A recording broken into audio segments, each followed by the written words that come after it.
As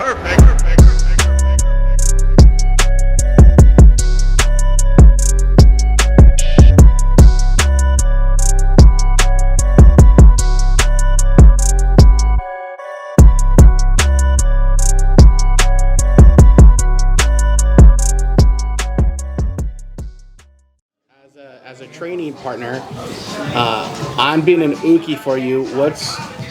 What's my job, or how? The question is, how can I be the best uke for my partner that I can possibly be? Me like personally, what makes a good uke and what makes a shitty uke? I think a lot of people have their different opinions on that. Like, oh, you need resistance to feel the actual move. Well, I think first and foremost, you need to feel like hand placement, grip placement, how the move feels.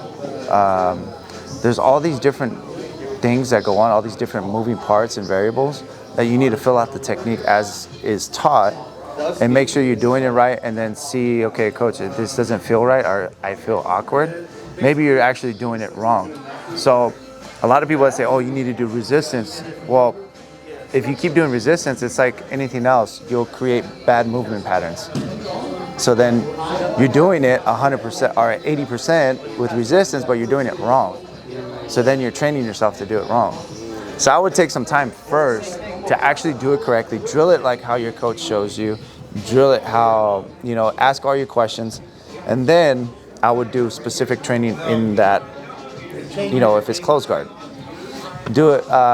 Do your techniques from the close guard, and then do specific sparring at 100%. So let's say if I'm going to a gym and I don't know how they drill or whatever, how can I be the best uke I can be for my partner? I would just let them control the position. Let them 100%, like, they can do it like because once you get the rhythm and you know you're doing it right, then you can up the pace a little bit. Like, boom, do it a little bit smoother, a little bit more, I guess, you'll start to have it polished, basically. So then you can go 100%, but don't give any resistance to them unless the coach asks you to, or unless your partner says, hey, give me 50% so I can kind of like work. But even then, okay, you're going 50, 60%, yeah, but when someone's going 100%, it feels a whole lot different than 50 or 60. So you might as well wait for that 45-minute roll session and go 100% in that specific position you guys are trying to work, that specific guard or that specific pass half or whatever. So that's why I prefer specific training at 100% versus trying to drill, get your timing, maybe add 20, 30%. But then the argument to what people say, like you need to drill with resistance, I would say, okay, that's true, but again, it goes back to like you're drilling at 60, 70%. That's different than someone adding their whole weight over strength, pressure, and technique at 100%. So I would rather waste my energy in that 45 minutes and save it to the end and go 100% so I can figure out what's working and what's not, go back to coach and be like, hey, I was doing what you told me, but X, Y, and Z he did, and it's jamming me up. Then you go back to the drawing board, re-drill it, or add something to it, and then you can make your adjustments and then move on.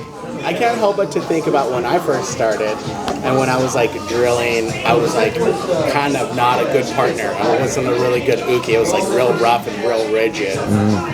Thinking back on that, like what sort of, like even coming like with a wrestler, what sort of advice would you have for me, or did you give me at that time to help me to be a better partner for everybody else?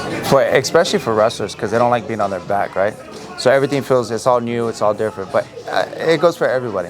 Let your partner drill the move, like I said, from the beginning. If you got a new move, new techniques, okay, go fluid. Make sure you get everything, all the 7, 10 steps or whatever it is to do the move, do it right first. Then in your specific training, that's your time to up it up, or take it to the next notch, right? So for all beginners, let your partner like do the work the technique, drill it, go half speed, just go through it, don't resist. And then there's gonna be time to resist. Even for beginners, there's specific, so you stay in that little bubble and reduce your risk of injury.